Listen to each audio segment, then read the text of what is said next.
Star hero Allu Arjun నటించిన Pushpa 2 the rule special premiere show సందర్భంగా హైదరాబాద్ సంధ్యా థియేటర్లో జరిగిన తొక్కిసలాట కేసులో న్యాయపరమైన కీలక పరిణామం చోటు చేసుకుంది. ఈ కేసును విచారిస్తున్న హైదరాబాద్లోని నాంపల్లి క్రిమినల్ కోర్టు తీవ్రంగా పరిగణిస్తూ ఈ రోజు అల్లు అర్జున్ వ్యక్తిగతంగా తమ ముందు హాజరు కావాలని సమన్లు జారీ చేసింది. 2024 డిసెంబర్ 4న ఆర్టీసీ క్రాస్ రోడ్స్లోని సంధ్యా థియేటర్ వద్ద అల్లు అర్జున్ను చూసేందుకు భారీగా తరలివచ్చిన అభిమానులు అదుపు తప్పడంతో ఈ ప్రమాదం జరిగింది. ఈ తొక్కిసలాటలో ఊపిరాడక రేవతి అనే మహిళ ప్రాణాలు కోల్పోగా ఆమె 8 ఏళ్ల కుమారుడు శ్రీతేజ్ తీవ్ర గాయాల పాలయ్యాడు.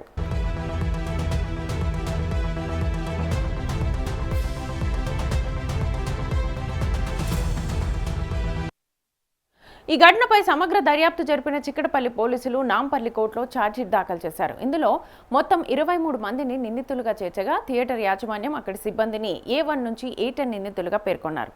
హీరో అల్లు అర్జున్ను ఈ కేసులో 11వ నిందితుడిగా చేర్చడం సంచలనంగా మారింది.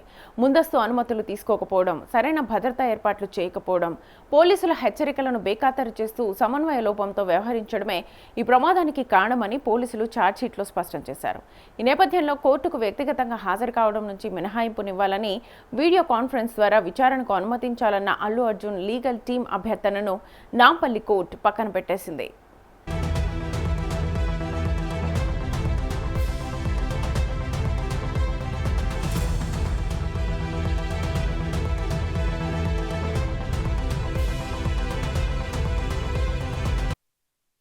గతంలో ఈ కేసులో అల్లు అర్జున్ను పోలీసులు అరెస్ట్ చేయగా తెలంగాణ హైకోర్టు ఆయనకు షరతులతో కూడిన రెగ్యులర్ బెయిల్ను మంజూరు చేసింది.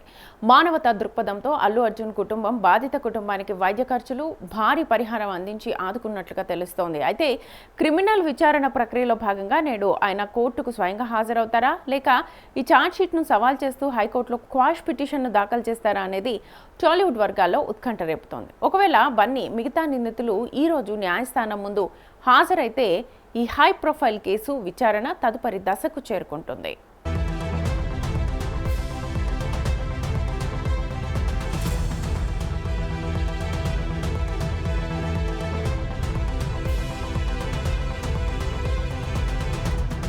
ముఖ్యంగా అంటే క్రైమ్ నెంబర్ 376/26 ఛార్జ్షీట్ ఫైల్ అయిన తర్వాత అది పిఆర్సీకి నమోదైందండి. ఆ పిఆర్సీ నెంబర్ వచ్చేసి 264/2024. ఆ పిఆర్సీ అయిన తర్వాత ఈ రోజుకి అందరికి ప్రజెన్స్ కావాలి. ప్రజెన్స్ రూపంలో అందరినీ రమ్మని చెప్పి కోర్టు కోరగా ముఖ్యంగా సమ్మన్స్ ఇచ్చారు. నెక్స్ట్ ప్రొసీజర్ ఎలా ఉండబోతుంది?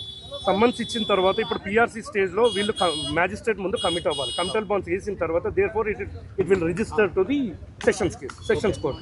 ఇది కాగ్నిజబుల్ అఫెన్స్ కాబట్టి అబౌవ్ 7 years కాబట్టి దీన్ని సెషన్స్ కోర్టే డీల్ చేస్తుంది, ట్రయల్ చేస్తుంది. కాబట్టి ఆ సెషన్స్ కోర్టు ట్రయల్ చేయడానికి మనం లోకల్ జ్యూరిడిక్షన్ మ్యాజిస్ట్రేట్ దగ్గర కమిట్ అయ్యి therefore we have to face and fight the trial. ఏ లెవెల్లో ఉన్నటువంటి అల్లు అర్జున్ వ్యక్తిగతంగా విచారణకు హాజరు కాలేదు. వాళ్ళ తరపు న్యాయవాది ఏమన్నా మెమో వేస్తాడా లేకుంటే నెక్స్ట్ ప్రొసీజర్ ఏంటి? అది బెటర్ మీరు ఆ కౌన్సిల్ అడిగితే మీకు క్లియర్ కట్ గా వివరణ తెలుస్తుంది. ఎందుకంటే I'm not the council for the Allu Arjun. నా తరఫు నుంచి సంధ్యా థియేటర్ యాజమాన్యం మొత్తం 1 to 10 except only 1 9 out of 10 9 present అయ్యారు. ఎక్సెప్షనల్లీ ఓల్డ్ ఏజ్ లేడు కాబట్టి A7 వాళ్ళని నేను ఎగ్జామ్షన్ కోరగా ఫైలింగ్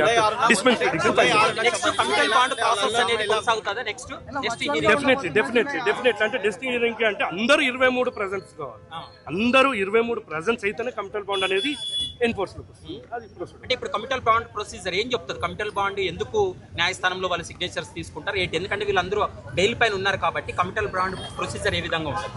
అసలు కమిటల్ బాండ్ అనేది ఎప్పుడైతే 7 years అఫెన్స్ ఎప్పుడైతే ఉంటుందో, ఏదైతే ట్రయల్ సెషన్స్ కోర్టు చేసేది ఉంటుందో దాని ముందు బెయిల్ ఏదైతే మ్యాజిస్ట్రేట్ ముందు కమిట్ అయ్యి పాత బెయిల్ ఏదైతే బెయిల్ ఫాలోయింగ్ ఉండటో ఆ కండిషన్స్కి మనం కమిట్ అయ్యి ఏ కండిషన్స్ నేను ఎవ్రీ అపియర్ అవుతాను, అబ్స్కాండ్ గాను, నేను అబ్సెంట్ గాను సెషన్స్ కోర్టుకి నేను ట్రయల్ హాజరవుతానని చెప్పేసి కమిటల్ బాండ్ వేసి దేర్ఫోర్ సెషన్స్ కోర్టులో మనం ట్రయల్కి ఆయనకు అడుగుతానే బెటర్. అల్లు అర్జున్ ఇప్పుడు వస్తాడో రాడని నాకైతే చెప్పలేడు కదా. వాళ్ళ కౌన్సిల్కి మేబీ ఉంటుంది, వాళ్ళ కౌన్సిల్ అడగాలి. ఆయన గురించి అయితే నాకైతే